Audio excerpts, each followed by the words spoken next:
আজকে এখানে যতজন উপস্থিত হয়েছেন, এখন উপস্থিত আছেন, তাদের কালবে ন্যূনতম নূর আছে দেখে আপনি এখানে উপস্থিত হয়েছেন। ন্যূনতম নূর আছে দেখে উপস্থিত হয়েছেন। আর কার কালবে নূর নাই, একটুকু নাই?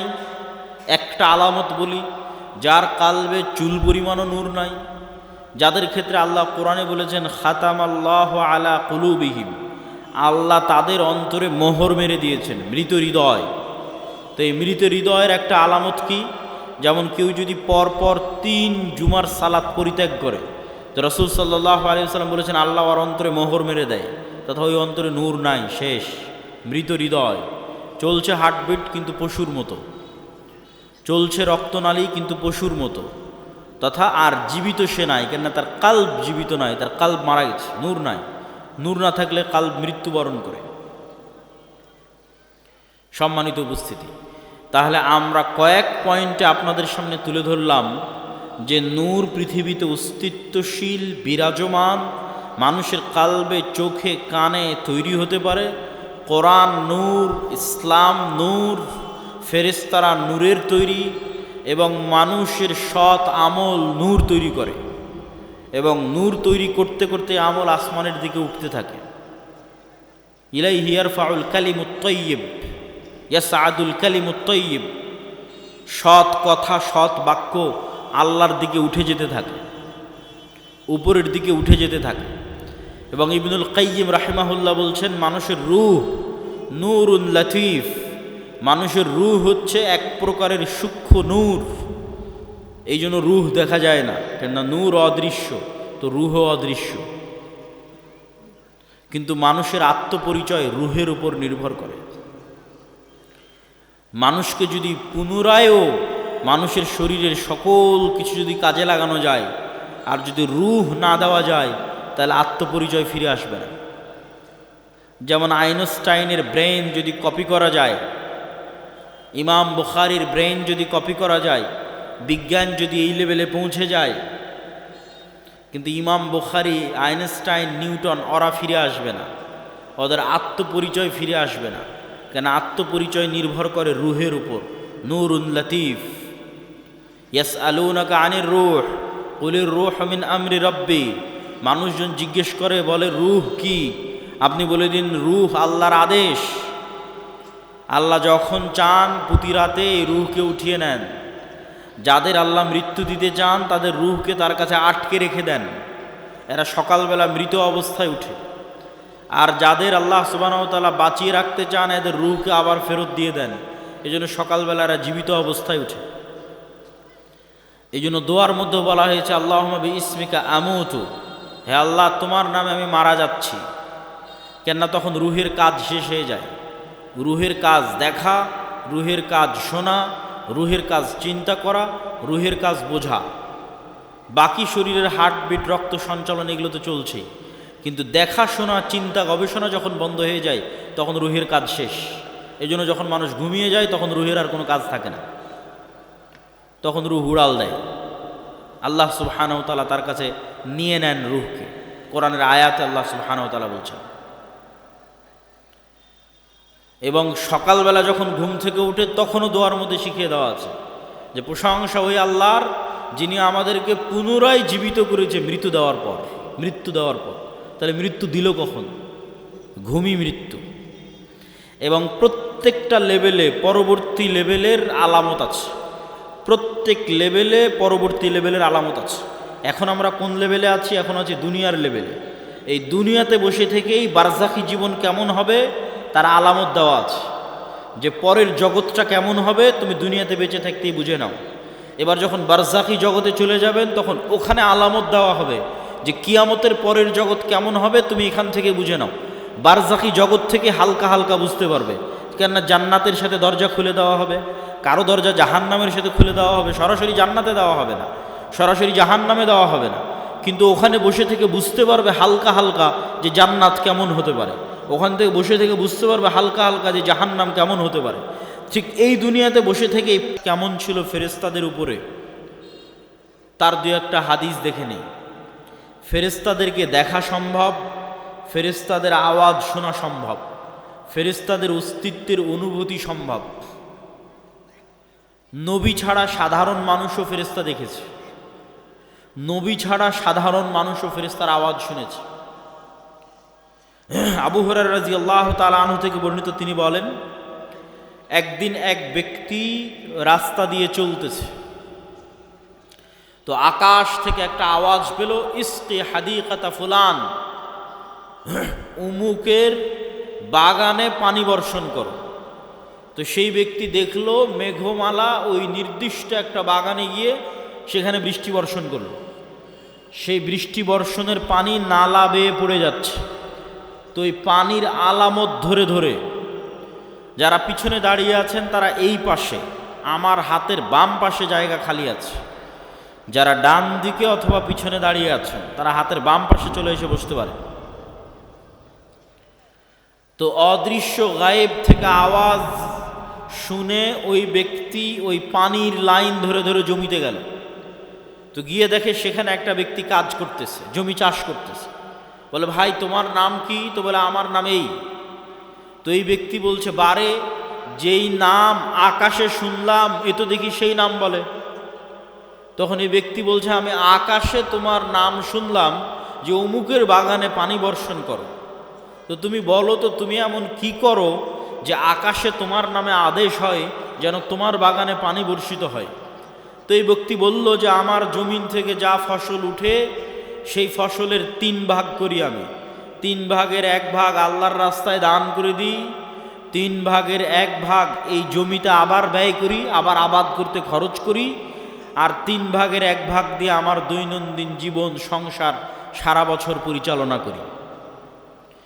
তো এই ব্যক্তি কোনো নবী নয়, সে ফেরেশতার আওয়াজ শুনেছে, যে ফেরেশতা বলতেছে, ইসকি হাদিকাতা ফুলান, উমুকের বাগানে বৃষ্টি বর্ষণ করো। দেখেন, ফেরেশতার অস্তিত্ব পৃথিবীতে অতি বাস্তব। কত বাস্তব? আমার আত্মীয় স্বজন, ভাই বোন, সন্তান সন্ততির চেয়ে বেশি বাস্তব। কেন আমার আত্মীয় স্বজন, ভাই বোন, বাপ মা, সন্তান সন্ততির চেয়ে বেশি বাস্তব?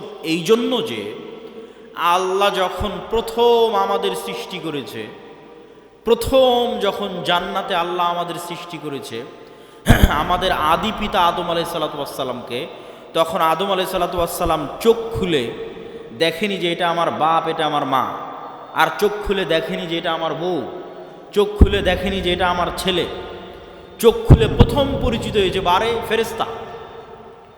ওয়াইজ ক্বালা রাব্বুকা লিল মালাইকাতি ইন্নী জাইলুন ফিল আরদি খলিফা ক্বালু আতাজআলু ফিহা মান ইউফসিদু ফিহা ওয়া ইয়াসফিকুদ দিমা। আল্লাহ নিজে পবিত্র কোরআনে ব্যাপকভাবে বর্ণনা করেছেন এই ঘটনা। আল্লাহ সুবহানাহু ওয়া তাআলা ডাক দিয়ে ফেরেশতাদের বলছেন যে আমি পৃথিবীতে মানুষ তৈরি করতে চাই। তখন ফেরেশতারা বলছে, আপনি পৃথিবীতে এমন কাউকে তৈরি করবেন যারা ফিতনা ফাসাদ করবে? নাহনু নুসাব্বিহু বিহামদিক ওয়া নুকদ্দিসু লাক। আপনার কত তাসবিহ লাগবে? আমরা তো সারাদিন তাসবিহ পাঠ করছি, আপনার পবিত্রতা বর্ণনা তো আমরা করছি। তখন আল্লাহ বললেন, ইন্নী আ'লামু মা লা তা'লামুন। ফেরেশতারা, তোমরা অতটুকুই জানো যতটুকু আমি তোমাদের জানিয়েছি, পুরো গায়েব তোমরা তো জানো না, সম্পূর্ণ গায়েব তোমাদের জানা নাই, যতটুকু আমি জানিয়েছি ততটুকুই জানো। ওয়া আল্লামা আদামাল আসমাআ কুল্লাহা সুম্মা আরাদাহুম আলাল মালাইকা। আদমকে কিয়ামত পর্যন্ত যা সৃষ্টি হবে সব আল্লাহ শিখিয়ে দিয়েছেন। ওই ক্যামেরা, ওই কম্পিউটার, ওই মোবাইল, ওই বিমান, ওই পারমাণবিক বম সব আদম আলাইহিসসালাতু ওয়াসসালাম জানতেন।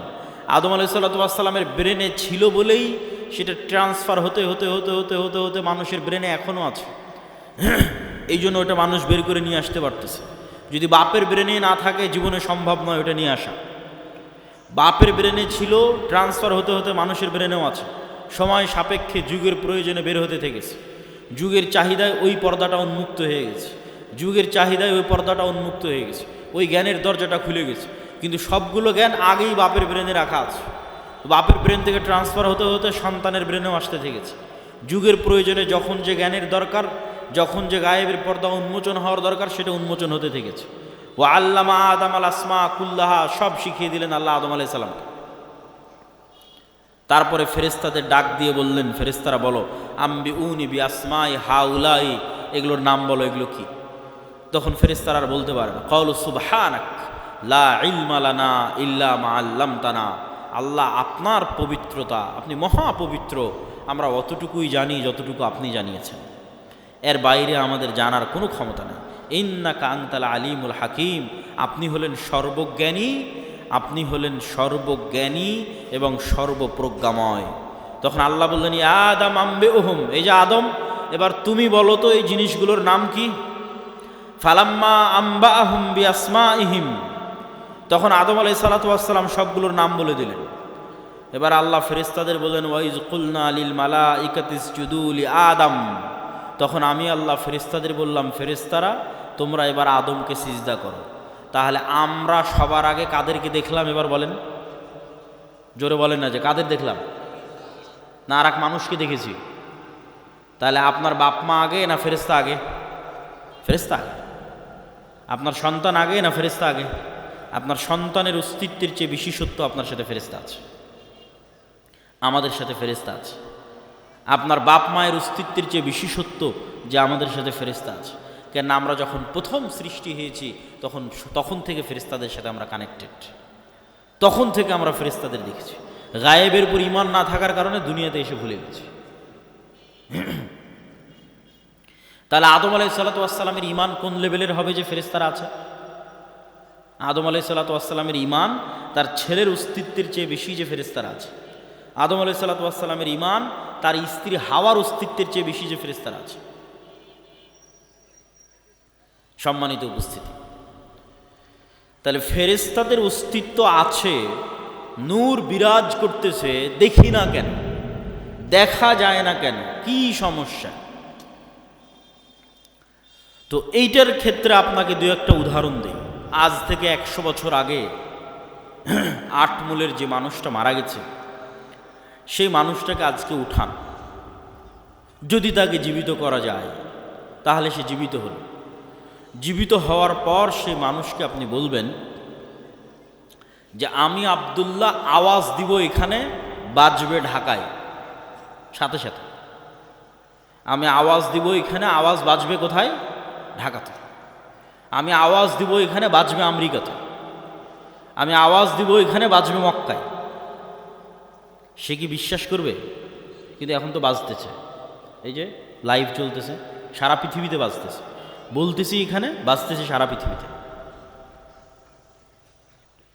তাহলে এই যে ইলেকট্রোম্যাগনেটিক ওয়েভ, তরঙ্গ, আলোর তরঙ্গ, ওয়েভ, এইটার মধ্যে ডাটা ধারণ করার ক্ষমতা, তথ্য, মানুষের কথা এটার মধ্যে থাকতে পারে, মানুষের দৃশ্য এটার মধ্যে থাকতে পারে। এইটা আল্লাহ যেই দিন পৃথিবী সৃষ্টি করেছে ওই দিন থেকেই আছে, মানুষ জানেনি, গায়েব। তাহলে 100 বছর আগে আটমূল থেকে যে মানুষ চলে গেছে এটার কাছে গায়েব। যে তার আওয়াজ এই ওয়েভের মধ্যে থেকে যেতে পারে, তার দৃশ্য এই ওয়েভের মধ্যে দিয়ে প্রবাহিত হতে পারে। শুধু তাই নয়, মানুষের পক্ষে যদি আজকে সম্ভব হয় যে মানুষ আলোর গতি তথা যেই আলোর মাধ্যমে, যে ওয়েভের মাধ্যমে আমার কথা মোবাইল দিয়ে এখন ঢাকাতেও বাজতেছে, লালমনিরহাটেও বাজতেছে, আমেরিকা, লন্ডন, ইউরোপেও বাজতেছে, সৌদি, কুয়েত, কাতার, বাহরাইনেও বাজতেছে, এখন সাথে সাথে যেই ওয়েভের মধ্যে দিয়ে আমার দৃশ্য ছুটে চলে যাচ্ছে, যেই ওয়েভের মধ্যে দিয়ে আমার আওয়াজ ছুটে চলে যাচ্ছে, এর চাইতে যদি আমরা কোনো গতিশীল কিছু আবিষ্কার করতে পারি যে এর চেয়ে দ্রুত আমি উড়ে চলে যাব, মানুষের পক্ষে সম্ভব নয়। কিন্তু কল্পনা করেন যে আমরা করে ফেলেছি এরকম একটা আবিষ্কার যে আমার আওয়াজ যত দ্রুত ঢাকায় যাচ্ছে আমি এর চেয়ে আগে ঢাকায় পৌঁছে যাব। এবং আবিষ্কার করার পর এখান থেকে বিমানে যদি ঢাকায় আমার যেতে আধা ঘন্টা লাগে, তো রাস্তার গাড়িতে 4 ঘন্টা লাগবে। তো আমি আধা ঘন্টা আগে ঢাকায় পৌঁছে গেছি, রাস্তার গাড়ি পৌঁছার আগে আমি ঢাকা পৌঁছে গেছি বিমানে। তো আমার এই আওয়াজ আমেরিকা পৌঁছার আগে আমি পৌঁছে গেছি। এত দ্রুত গতির আমরা কিছু আবিষ্কার করতে পেরেছি। এই আবিষ্কার করতে পারার পর এবার যদি 15 আলোক বর্ষ অতীতে চলে যায় দ্রুত, যে 15 বছর আগে যে কথা বলেছিলাম ওই কথা এখন মহাবিশ্বে যেই জায়গায় আছে ওর আগে আমি গিয়ে পৌঁছে যাব, যেহেতু ওর চেয়ে দ্রুত আমি কিছু আবিষ্কার করতে পেরেছি। পৌঁছে গিয়ে এবার এই মোবাইলের মতো, এই ক্যামেরার মতো যদি ওখানে কিছু সেট করতে পারেন, তাহলে 15 বছর আগে আপনি কি বলেছিলেন ওই আপনার বলা কথা আপনি শুনতে পাবেন, বাঁচতেছে। 15 বছর আগে আপনি কি করেছিলেন, আপনার করা কাজ আপনি লাইভ দেখতে পাবেন, এই যে আমি এটা করতেছি। কেননা ওইটা এই আলোর তরঙ্গের মধ্যে সেভ আছে, হারায়নি। বিজ্ঞানীরা এখনও জানে না যে পৃথিবী যখন প্রথম সৃষ্টি হয়েছে তখন পৃথিবী থেকে যে আলো মহাবিশ্বের দিকে ছুটতে থেকেছে ওইটা এখনও মহাবিশ্বের শেষ মাথায় পৌঁছতে পেরেছে কিনা। তাহলে এভাবে যদি 1400 বছর আগে চলে যান, তাহলে মুহাম্মদ সাল্লাল্লাহু আলাইহি ওয়াসাল্লামের হাদিস বুখারীতে পড়া লাগবে না, আপনি কানে শুনতে পাবেন, নিজে কানে শুনতে পাবেন, যেমন এখন লাইভ বাজতেছে। তো 1500 বছর অতীতে চলে গেলে আলোর গতির চেয়ে বেশি গতি নিয়ে মুহাম্মদ সাল্লাল্লাহু আলাইহি ওয়াসাল্লামের হাদিস নিজে কানে শোনা যাবে, বদরের যুদ্ধ লাইভ দেখা যাবে, বাস্তবে হচ্ছে এটা দেখা যাবে।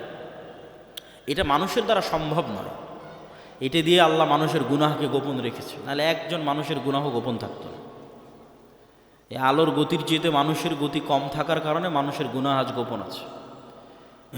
সম্মানিত উপস্থিতি, তাহলে আমরা যা বলছি তার 1 সেকেন্ডও হারায় না, 1 সেকেন্ডও নয়, চাহে মোবাইলে রেকর্ড হোক আর না হোক,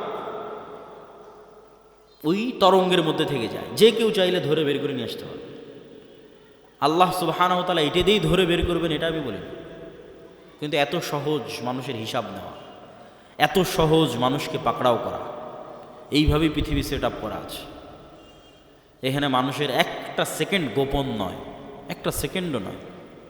কেন আলো এই ডাটাগুলো ধারণ করে নিচ্ছে, যা করতেছে তাও সেভ আছে, যা বলতেছে তাও সেভ আছে। মানুষ চাইলে নিজেই দেখতে পারবে। মানুষকে আলোর চেয়ে দ্রুতগতির যন্ত্র আবিষ্কার করে অত বছর আগে চলে যেতে হবে, চলে গিয়ে নিজের আমলগুলো দেখতে হবে। তো আমি এগুলো করেছি, তো আমি এগুলো বলেছি, আমি নিজে শুনতে পাচ্ছি আমি কি বলেছি, আমি নিজে দেখতে পাচ্ছি আমি কি করেছি। কাফা বিনাফসিকাল ইয়াউমা আলাইকা হাসিবা, মানুষ আজকে তোমার বিচারের জন্য তুমি একাই যথেষ্ট, আলাদা কোনো বিচার বিভাগ কায়েম করে বিচার করতে হবে এইটা নয়, তুমি নিজেই যথেষ্ট। সম্মানিত উপস্থিতি, তাহলে কি বলছিলাম, গায়েব নূর। তাহলে এই আলো আমার ডাটা ধারণ করতে পারে, এটা একসময় গায়েব ছিল, চোখে দেখা যায় না, তো এখনও দেখা যায় না, এখনও দেখা যাচ্ছে না, যন্ত্র ধরতে পেরেছে কিন্তু আমরা তো দেখতে পাচ্ছি না।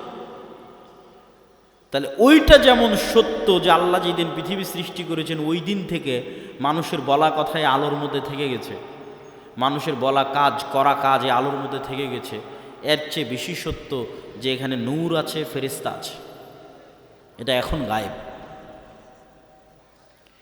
এবার বাস্তব জগতের আরও কিছু উদাহরণ দেই যেগুলো এখন যন্ত্রও ধরতে পারে। যেমন আল্লাহর একটা সৃষ্টিজীব কুকুর, কুকুরের ঘ্রাণ শক্তি মানুষের চাইতে 10,000 গুণ বেশি। তো আমি এই যে মাইকটা সামনে আছে, এটা আমি নাক দিয়ে টেনেও আর কোনো গন্ধ পাচ্ছি না। তখন আমি যদি বলি যে এই মাইকের কোনো গন্ধ নাই, এটা মিথ্যা কথা হবে। এই মাইকটাই আপনি একটা প্রশিক্ষিত কুকুরের নাকে ধরেন, তারপর মোলাম গাড়ি বাজারে ফেলে রেখে আসেন কোনো এক জঙ্গলে, ওই কুকুর ওখান থেকে খুঁজে বের করে নিয়ে আসবে এই মাইককে। 50 গুণ 100 গুণ বেশি নয়, 1000 গুণ নয়, 10,000 গুণ বেশি। মানুষের যদি কোনো শরীরে ক্যান্সার হয়, তাহলে কোন কোষটাতে ক্যান্সার হয়েছে ওই ক্যান্সারের কোষের যে গন্ধ এটা পর্যন্ত কুকুর ধরতে পারে। মানুষের শরীরে যদি ভাইরাস হয়, যে করোনা ভাইরাস হয়েছে, তাহলে করোনা ভাইরাসের মতো অদৃশ্য জিনিসের গন্ধ কুকুর ধরতে পারে। যে ভাইরাসকে দূরবীন দিয়ে দেখতে হয়, মাইক্রোস্কোপ লাগিয়ে দেখতে হয়, ওই ভাইরাসের গন্ধ পর্যন্ত কুকুর ধরতে পারে। আর মানুষ এখন পর্যন্ত এমন কোনো যন্ত্র আবিষ্কার করতে পারেনি যেটা কুকুরের লেভেলে ঘ্রাণ নিতে পারবে। এই জন্য মানুষ কুকুরকেই কাজে লাগায়, যে একটা যন্ত্র আমি আবিষ্কার করেছি যেটা কুকুরের মতো ঘ্রাণ নিতে পারবে, নাই, এরকম কোনো যন্ত্র আবিষ্কৃত হয়নি। তাহলে পৃথিবীতে এমনও ঘ্রাণ আছে যেই ঘ্রাণ মানুষ পায় না, যেই ঘ্রাণ মানুষের তৈরি কোনো যন্ত্রও পায় না।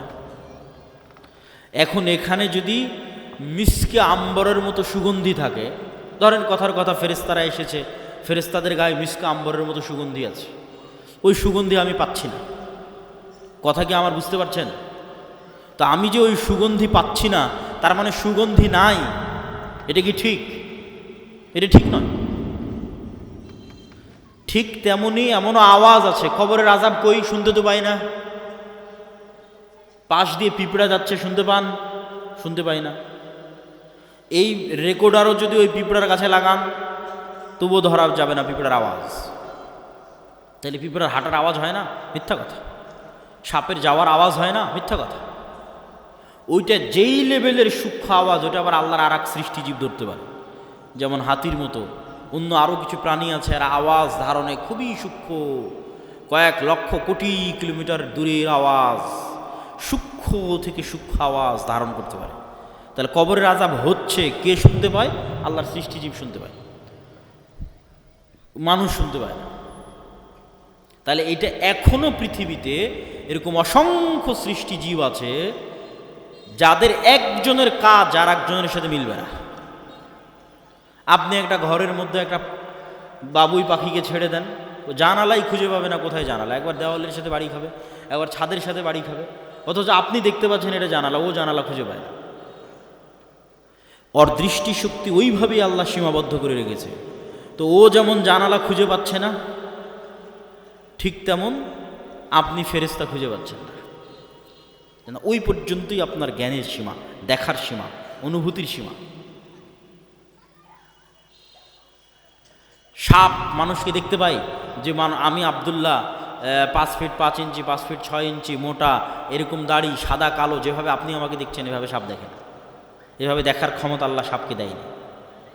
সাপ বুঝতে পারে তাপ, তাপ দিয়ে বুঝতে পারে যে মানুষ। কুকুরও ওইভাবে দেখতে পারে না। কুকুর মাত্র দুইটা জিনিস, দুইটা রং দেখতে পায়। তাহলে কুকুর কেমনে দেখবে যে আমি সাদা কালো, উঁচু লম্বা মোটা? দেখতে পায় না। কুকুর গন্ধ, গন্ধ দিয়ে চিনে যেটা আমার মনিব, গন্ধ দিয়ে চিনে যে মানুষ এটা গেল। তাহলে এক একজনের দৃষ্টি সীমা, চিন্তা সীমা, দেখার সীমা আল্লাহ এক একভাবে ভাগ এবং বন্টন করে রেখেছে। এক একজনকে এক এক জগতে সীমাবদ্ধ করে রেখে দিয়েছে। মাছকে পানির জগতে সীমাবদ্ধ করে রেখে দিয়েছে। ঠিক সেরকম ফেরেশতার জগৎ এই পৃথিবীতেই আছে, ফেরেশতারাই আছে পৃথিবীতে। কিন্তু আপনি দেখতে পাচ্ছেন না কেন? আপনার ওই দেখা এবং শোনার সীমাবদ্ধতা আল্লাহ তৈরি করে রেখেছে।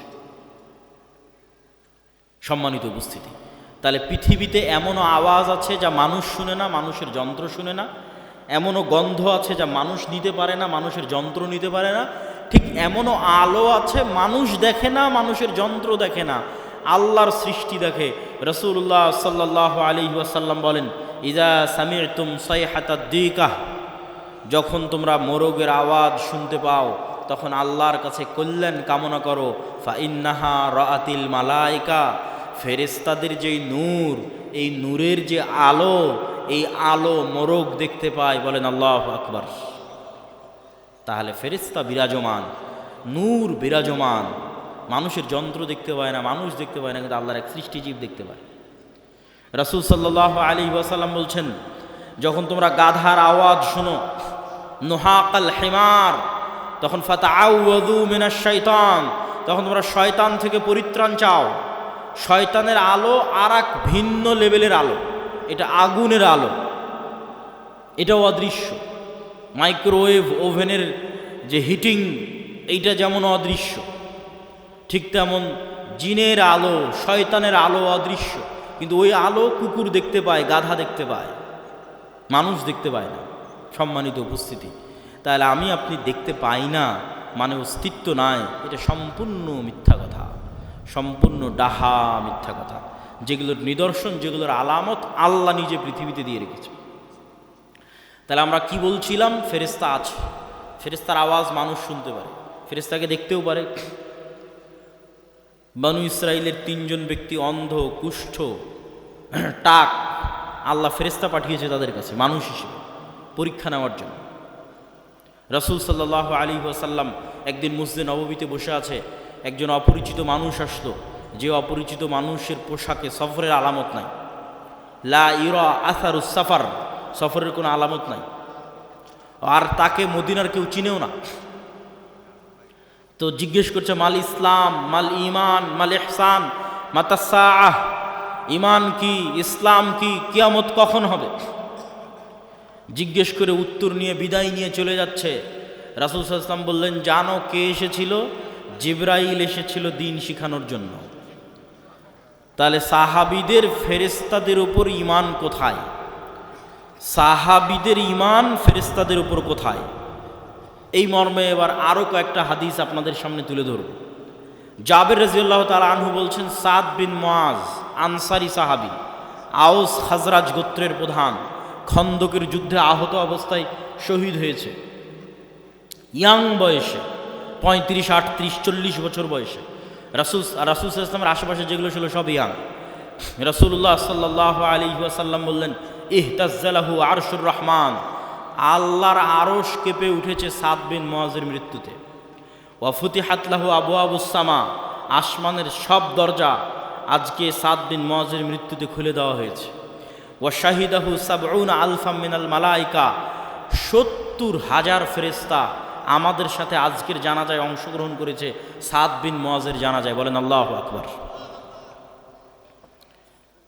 তো আসমানের দরজা থাকতে পারে, এটা কঠিন তো কিছু নয়। আমরা তো আসমান থেকেই পৃথিবীতে এসেছি, জান্নাত থেকেই পৃথিবীতে এসেছি। আদি পিতা আদম আলাইহিস সালাতু ওয়াস সালাম তো আসমানেই ছিলেন, জান্নাতেই ছিলেন। এটা অস্বাভাবিক কিছু না। তো জান্নাত থেকে নামতে হলে তো কোনো না কোনো দরজা দিয়েই নেমেছে। সেই দরজা দিয়ে ঈসা আলাইহিস সালাতু ওয়াস সালাম উপরে উঠে গেছে, সেই দরজা দিয়ে মুহাম্মদ সাল্লাল্লাহু আলাইহি ওয়াসাল্লাম উপরে উঠে গেছে। ছিলামই তো আমরা জান্নাতে, আসমানে। সুতরাং এই যোগাযোগ কঠিন, অস্বাভাবিক কিছু না। আর ফেরেশতা নেমে 70,000 ফেরেশতা নেমে অংশগ্রহণ করলে ওটা অস্বাভাবিক। আল্লাহ কোরআনে আয়াতই শুরু করেছে সূরা বাকারাতে যে মানুষ সৃষ্টি শুরুই হচ্ছে ফেরেশতাদের সাথে কথোপকথন দিয়ে। আদম আলাইহিস সালাতু ওয়াস সালাম চোখ খুলেই দেখতেছে ফেরেশতাদের, তাহলে এটা অস্বাভাবিক না। ঈমান বিল গায়ব না থাকার কারণে মনে হচ্ছে অস্বাভাবিক, ঈমান বিল গায়বে ইয়াকিন না থাকার কারণে মনে হচ্ছে অস্বাভাবিক। জাবের রাদিয়াল্লাহু তাআলা আনহু বলছেন, লাম্মা কুতিলা আবি, আমার পিতা যখন মারা গেল, অনেক মেয়ে রেখে, ঋণ রেখে,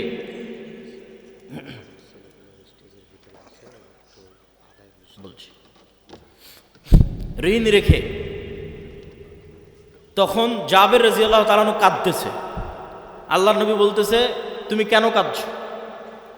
মা জালাতিল মালাইকাতু তুজিল্লু বিআজনিহাতিহা, আরে তুমি কাঁদছো কেন? তোমার বাপের লাশকে ফেরেশতারা এখনো ছায়া দিয়ে রেখেছে, এখনো ফেরেশতারা তোমার বাপের লাশকে ছায়া দিয়ে রেখেছে, তুমি কেন কাঁদছো? আয়েশা রাদিয়াল্লাহু তাআলা আনহা বলছেন, সাদ বিন মুআজের জানাজা উঠানো যায় না, এত ভারী। যুবক মানুষ, ওই যুগে তার এত বিরিয়ানি, এত পোলাও, এত বার্গার, পিৎজা ছিল না যে খেয়ে মোটা হয়ে যাবে, ওজন ভারী হবে। হালকা পাতলা, মুজাহিদ মানেই হালকা পাতলা। অথচ লাশ উঠানো যায় না, এত ভারী। তো মানুষজন কথোপকথন শুরু করলো, কেন উঠানো যায় না? আল্লাহর নবী বললেন, সাদ বিন মুআজের জানাজার সাথে, সাদ বিন মুআজের এই লাশের সাথে এত বেশি পরিমাণে ফেরেশতা লেগে আছে যে এই লাশ ভারী হয়ে গেছে, উঠানো যাচ্ছে না, এত বেশি পরিমাণে ফেরেশতা লেগে আছে। খন্দকের যুদ্ধের ঘটনা, রাসূল সাল্লাল্লাহু আলাইহি ওয়াসাল্লাম খন্দকের যুদ্ধ থেকে ফিরে অস্ত্র রেখে দিয়েছেন, গোসল করতে চলে গেছেন। জিব্রাইল উপস্থিত হয়ে রাসূল সাল্লাল্লাহু আলাইহি ওয়াসাল্লামকে বলতেছে, আপনি অস্ত্র রেখেছেন, মা ওয়াজা'না সিলাহ, ফেরেশতারা এখনও অস্ত্র রাখেনি। ফেরেশতারা কেন অস্ত্র রাখেনি? বানু কুরাইজা, বানু কায়নুকা, বানু নজির, 3টে ইহুদি গোত্র গাদ্দারি করেছে, এদের শাস্তি দিতে হবে। আল্লাহর নবী সাহাবীদের বললেন, ফেরেশতারা অস্ত্র রাখেনি। জিবরাইল এসে বলতেছে, চলো, যুদ্ধ এখনো শেষ হয়নি, যুদ্ধ করতে হবে। সব সাহাবী মিলে অস্ত্র উঠিয়ে আবার যুদ্ধের জন্য এগিয়ে গেলেন। এই পর্যন্ত আয়েশা রাদিয়াল্লাহু তাআলা আনহার বর্ণনা। এবার আনাস রাদিয়াল্লাহু তাআলা বলছেন, কাআন্নী আনজুরু ইলাল গুবারি সাতিআন ফি যুকাকি বানি গানাম, বলছেন সাহাবীরা সহ আল্লাহর নবী সহ যখন আমরা বের হচ্ছি ইহুদি গোত্রগুলোর দিকে এগিয়ে যাওয়ার জন্য, তখন আমাদের সামনে দেখছি ধুলায় অন্ধকার। ঠিক যেমন 500-1000 মোটরসাইকেলের শোডাউন দিলে গ্রামের রাস্তায় ধুলা উঠতে থাকে, পিছনের গাড়িতে করে যদি আপনি থাকেন দেখবেন যে ধুলায় অন্ধকার হয়ে গেছে রাস্তা। তাহলে আমরা যাচ্ছি তো সামনে ধুলায় অন্ধকার। কিসের ধুলা? আনাস রাদিয়াল্লাহু তাআলা আনহু বলছেন, আমাদের আগে আগে জিবরাইলের ঘোড়সওয়ার বাহিনী যাচ্ছে। আল্লাহু আকবার। জিবরাইলের ঘোড়সওয়ার বাহিনীর পায়ের আঘাতে ধুলা তৈরি হয়েছে। সাদ বিন আবি ওয়াক্কাস রাদিয়াল্লাহু তাআলা আনহু থেকে বর্ণিত, তিনি বলেন, রাআইতু ইয়াওমা উহুদিন আন ইয়ামিনি ওয়া আন ইয়াসারি, উহুদের যুদ্ধের দিন আমার ডানে এবং আমার বামে দুইজন ব্যক্তি, রজুলাইনা আলাইহিমা সিয়াবুন বীজুন, দুইজন ব্যক্তি সাদা পোশাকধারী, মা রাআইতুহুমা ক্বাবলু ওয়ালা বাদ, যাদেরকে আমি অতীতে কোনো দিন দেখিনি, পরে কোনো দিন দেখিনি। এই দুইজন সাদা পোশাকধারী ব্যক্তি আসাদ্দাল কিতাল, বীর বিক্রমে যুদ্ধ করতেছে, সীমাহীন ভয়ঙ্কর যুদ্ধ করতেছে। রাসূল সাল্লাল্লাহু আলাইহি ওয়াসাল্লামকে এসে যখন শোনালাম, আল্লাহর নবী বললেন, এরা দুইজন হচ্ছে জিবরাইল আর মিকাইল। আল্লাহু আকবার। জিবরাইল মিকাইল যুদ্ধে অংশগ্রহণ করেছে রাসূল সাল্লাল্লাহু আলাইহি ওয়াসাল্লামের পক্ষে। বর্ণনা দিচ্ছেন সাদ বিন আবি ওয়াক্কাস। একজন সাহাবী এক যুদ্ধে এক মুশরিকের পিছনে ধাওয়া করতেছে, তো আকাশ থেকে আওয়াজ আসতেছে, আকদিম ইয়া হাইজুম, হে হাইজুম তুমি এগিয়ে চলো। আওয়াজ আসা মাত্রই এই সাহাবী ওই মুশরিকের উপর আক্রমণ করার আগেই মুশরিক উল্টে পড়ে আছে এবং ক্ষত স্থান থেকে রক্ত বের হচ্ছে, আহত স্থান থেকে রক্ত বের হচ্ছে। সাহাবী রাসূল সাল্লাল্লাহু আলাইহি ওয়াসাল্লামকে এসে ঘটনা শোনালে আল্লাহর নবী বললেন, জালিকা মিন মাদাদিস সামাইস সালিসা, এটা ছিল তৃতীয় আসমান থেকে আসা ফেরেশতার আক্রমণ। উহুদের যুদ্ধের দিন হানজালা রাদিয়াল্লাহু তাআলা আনহু শহীদ হয়েছে। তার স্ত্রীর মারফতে জানা যাচ্ছে যে তিনি ফরজ গোসল অবস্থায় বাসর ঘর থেকে বের হয়ে গেছেন জিহাদের ডাক শুনে। সাহাবীরা আল্লাহর নবীকে বললেন, হানজালাকে গোসল দিতে হবে। রাসূল সাল্লাল্লাহু আলাইহি ওয়াসাল্লাম বলেন, ইন্না সাহিবাকুম তুগাসসিলুহুল মালায়েকা, তোমরা আর হানজালাকে কি গোসল দিবা? ফেরেশতারা ইতিমধ্যে গোসল দিয়ে ফেলেছে। তাহলে এবার আপনি শুধু চিন্তা করবেন সাহাবীদের ঈমান ফেরেশতার অস্তিত্বের উপর, আর আমার আর আপনার ঈমান ফেরেশতার অস্তিত্বের উপর। ঈমান বিল গায়বে ইয়াকিন, যেটা আমাদের বক্তব্যের মূল বিষয়বস্তু, যার এক পয়েন্টে আমরা আছি ঈমান বিল মালায়েকা, ফেরেশতার উপর ইয়াকিন, ফেরেশতার অস্তিত্বের উপর ইয়াকিন। তো এগুলো কি শুধু হাদিসে এসেছে? না। আচ্ছা, এগুলো কি শুধু হাদিসে এসেছে? না, স্বয়ং আল্লাহ সুবহানাহু ওয়া তাআলা কোরআন মাজিদে বলতেছে। আল্লাহ সুবহানাহু ওয়া তাআলা কোরআন মাজিদে মুসলমানদের বিভিন্ন যুদ্ধে ফেরেশতা অবতীর্ণ করার কথা ৫-৬ আয়াতে বলেছে। ইস্তাস্তাগীসুনা রাব্বাকুম ফাস্তাজাবা লাকুম আন্নী মুমিদ্দুকুম বিআলফিম মিনাল মালাইকাতি মুরদিফিন, তোমরা আল্লাহর কাছে বিপদে পড়ে সাহায্য চেয়েছিলে, আমি আল্লাহ আসমান থেকে তোমাদের পক্ষে ১,০০০ ফেরেশতা অবতীর্ণ করেছি। আর এক আয়াতে আল্লাহ সুবহানাহু ওয়া তাআলা বলছেন, ইস্তাকুলু লিল মুমিনিনা আলাই ইয়াকফিয়াকুম আন ইউমিদ্দাকুম রাব্বুকুম বিসালাসাতি আলাফিম মিনাল মালাইকা, তোমাদের জন্য কি যথেষ্ট নয় যে আল্লাহ আসমান থেকে ৩,০০০ ফেরেশতা অবতীর্ণ করেছে? যদি প্রয়োজন হয় আল্লাহ ৫,০০০ ফেরেশতা আসমান থেকে অবতীর্ণ করবেন। সম্মানিত উপস্থিতি, তাহলে ফেরেশতারা আল্লাহর নবীর পক্ষ হয়ে যুদ্ধে অংশগ্রহণ করেছে, আর সেই ফেরেশতাদের সাহাবীরা দেখেছে, সেই ফেরেশতাদের অস্তিত্বের প্রভাব সাহাবীরা দেখেছে। আবু সাঈদ খুদরি রাদিয়াল্লাহু তাআলা আনহু থেকে বর্ণিত, তিনি বলেন, উসাইদ বিন হুযাইর নামে এক সাহাবী তার কৃষি কাজের জায়গায় রাতের বেলা কোরআন তেলাওয়াত শুরু করেছে, কোরআন নূর, কোরআন তেলাওয়াত শুরু করেছে। তো তার ঘোড়া লাফালাফি করতেছে কোরআন তেলাওয়াত শুনে, উনি কোরআন তেলাওয়াত থামিয়ে দিয়েছেন, আবার শুরু করলেন, আবার ঘোড়া লাফালাফি করলো। ৩বার এরকম হওয়ার পর আর কোরআন তেলাওয়াতই করলেন না। আল্লাহর নবীকে এসে ঘটনা শোনালে আল্লাহর নবী বললেন, তিলকাল মালাইকাতু দানাত লি সাউতিক, উসাইদ, তোমার কোরআন তেলাওয়াতের আওয়াজে আল্লাহর ফেরেশতারা সব ওখানে নিকটবর্তী হয়ে গেছিল, যেই ফেরেশতাদের দেখে ঘোড়া লাফালাফি করতেছে। তুমি যদি সকাল পর্যন্ত তেলাওয়াত অব্যাহত রাখতে, মানুষেরও ফেরেশতাকে দেখে নিত। মানুষের ফেরেশতাকে দেখা অস্বাভাবিক কিছু নয়, যেটা আমরা শুরুতেই 2টা দলিল দিয়ে নিয়েছি যে মানুষ ফেরেশতাকে দেখতে পারে। সম্মানিত উপস্থিতি, তাহলে ফেরেশতারা অস্তিত্বশীল, ফেরেশতারা বিরাজমান, এবং কিয়ামতের পূর্ব মুহূর্তেও মানুষ ফেরেশতা দেখবে।